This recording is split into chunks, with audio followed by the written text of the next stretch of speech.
Joining us now, I'm delighted to have here in the studio former Liberal Senator Hollie Hughes and former Speaker of the House Bronwyn Bishop, both obviously dyed-in-the-wool Liberals. Now, I'm going to start with you, Hollie. You heard what I have to say. Lucky you, indeed. You heard what I had to say. So David Littleproud has come out swinging, and that's politics. Politics is a numbers game.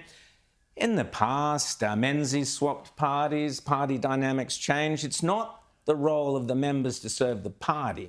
It's the role of the party to serve the wishes of the people via the members. So, what do you think of Kel Richards' idea that people desert the Liberals, join the Nationals, and then we have a rock-solid Conservative, strong leadership of the coalition with the Liberals still as the junior party? I love Kel. All respect, but never going to happen, mate. It's not about Kel, it's about the idea. Look, I think it would be absolutely ridiculous to do that. It was the front page of the Australian today. And the people that are making these sort of noises, some of them I'd happily pack their bags if they'd like to go, but I also know the hypocrisy here from the National Party with the full-blown tantrum they threw when Jacinta came to the Liberal Party. So, you can't have it both ways. They either have to accept people want to leave them and sit in the other party room.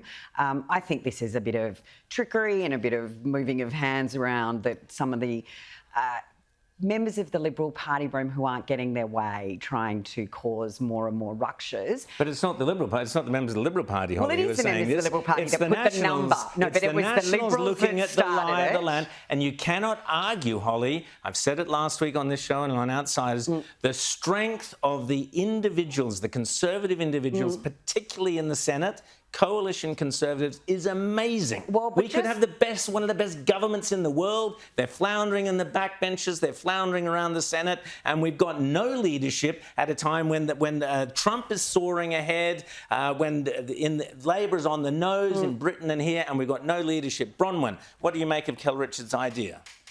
No, it's not on. The basic facts are we've been here before. In 1981.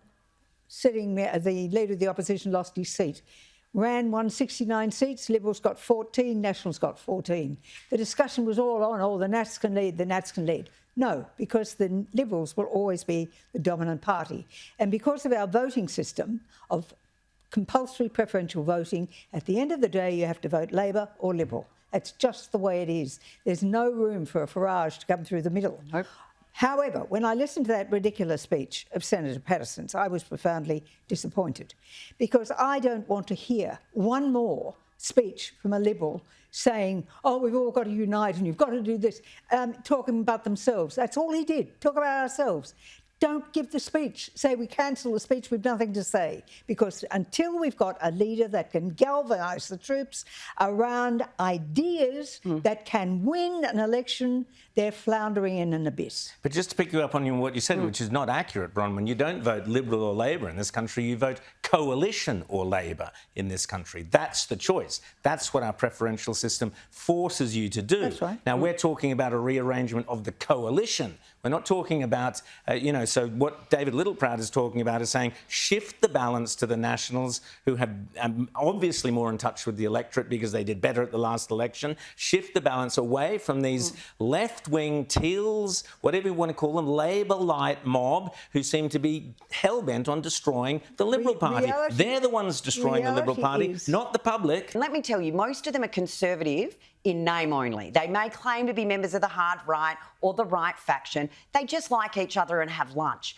Most of them don't have Conservative values at their heart. And they don't. And a lot of them are very ineffective communicators. But Hollie, and I'm sorry, I just think the Liberal Party does need to do a hell of a lot of a better job.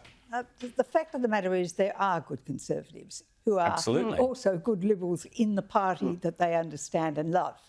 And they've got good ideas and they want to come forward. Now, they have to be forceful. Yes. And don't whinge about being united. If there's nothing to unite around, what is the point?